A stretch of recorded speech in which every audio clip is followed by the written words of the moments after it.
મેથી મટર મલાઈ બનાવવા માટે આપણે પેનમાં તેલ મૂકીશું, 1.5 ટેબલસ્પૂન તેલ મૂકીશું। તેલ ગરમ થાય ત્યારબાદ આપણે એમાં 2 થી 3 સમારેલી ડુંગળી એડ કરીશું। ત્યારબાદ આદુ મરચાં લસણની પેસ્ટ એડ કરીશું। ત્યાર પછી તેમાં 6 થી 7 નંગ કાજુ એડ કરીશું। ત્યારબાદ મીઠું એડ કરીશું। ત્યારબાદ બધું મિક્સ કરી અને આપણે એમાં ટમાટર એડ કરીશું। અહીં મેં 4 થી 5 ટમેટા લીધા છે। ત્યારબાદ તેમાં હળદર પાવડર અને લાલ મરચું પાવડર એડ કરીશું।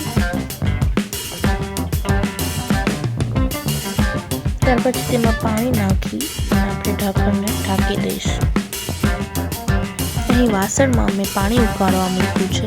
ગરમ થાય એટલે તેમાં મીઠું, થોડી ખાંડ અને આપણે વટાણા એડ કરીશું અને વટાણાને બોઇલ થવા દઈશું। હવે આપણે ઢાંકણ ખોલીને જોઈશું, ચેક કરશું તો બધું પાણી શોષાઈ ગયું છે અને આપણું મિક્સચર રેડી થઈ ગયું છે, સરસ કૂક થઈ ગયું છે। એને ઠંડુ કરી આપણે પેનમાં 1 ટેબલસ્પૂન તેલ લઈશું। તેલ ગરમ થાય એટલે આપણે એમાં મેથીની ભાજી એડ કરીશું। ત્યારબાદ એમાં મીઠું નાખી અને મિક્સ કરી લઈશું। હવે ઢાંકણ ઢાંકી અને મેથીને ચડવા દઈશું।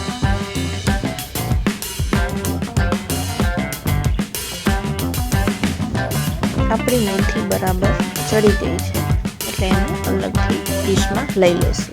ત્યારબાદ આપણે કડાઈમાં તેલ મૂકીશું। તેલ ગરમ થાય એટલે તેમાં હિંગ એડ કરીશું।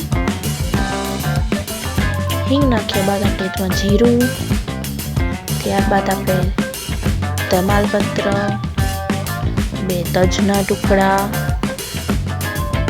2 લવિંગ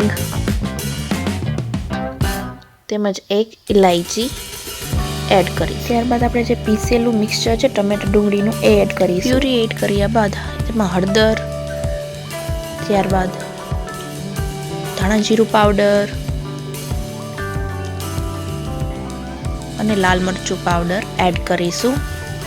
ત્યાર પછી તેમાં સ્વાદ અનુસાર મીઠું એડ કરીશું। ત્યાર પછી આપણે કૂક કરેલી ભાજી એડ કરી દઈશું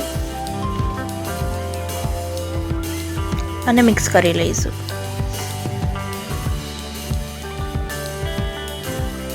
ભાજી મિક્સ કર્યા બાદ તેમાં બોઇલ થયેલા વટાણા એડ કરીશું। ત્યાર પછી તેમાં 1/2 ટેબલસ્પૂન આપણે કિચન કિંગ મસાલો એડ કરીશું અને લાસ્ટમાં આપણે એમાં 2 ચમચા ઘરની ફ્રેશ મલાઈ એડ કરીશું અને મિક્સ કરી લઈશું।